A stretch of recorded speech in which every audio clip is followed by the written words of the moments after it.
നോക്ക് ശ്രദ്ധിച്ച സാറേ, നമ്മളെ പാടിയ പാട്ടിൻ്റെ രണ്ടാം ഭാഗ്യനല്ലേ? പലതരമുപദേശങ്ങളഹോ പാലിൽ മുളച്ചു പരക്കുന്നു, ദൈവത്തിനുപദേശം പോൽ അവസാനിപ്പിപ്പോർ ധന്യൻ. എന്താണ് ഈ പിതാക്കന്മാരെ ഈ പാട്ട് എഴുതി വച്ചേക്കുന്നത്? പലതരം ഉപദേശങ്ങൾ പാലിൽ മുളച്ചു പരക്കുന്നു. അതായത് ഇന്ന് ഈ ബൈബിൾ വെച്ചിട്ട് അയ്യോ നമുക്ക് ആർക്കും ചിന്തിക്കുവാൻ കഴിയാത്തവണ്ണം അസംഖ്യമായിരിക്കുന്ന ഉപദേശ വിഷയങ്ങൾ കൊണ്ട് ലോകം നിറഞ്ഞിരിക്കുകയാണ്.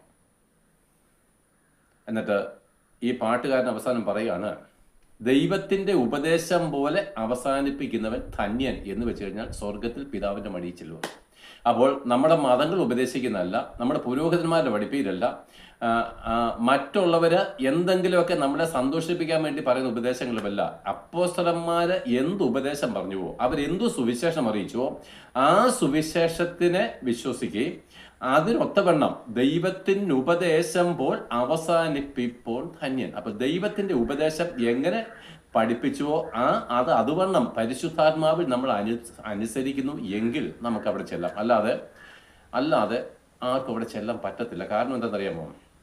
നമ്മൾ വളരെ ഗൗരവമായിട്ട് കാണണം. കാരണം ഒരശുദ്ധനും അവിടെ പ്രവേശിക്കത്തില്ലെന്ന വചനം.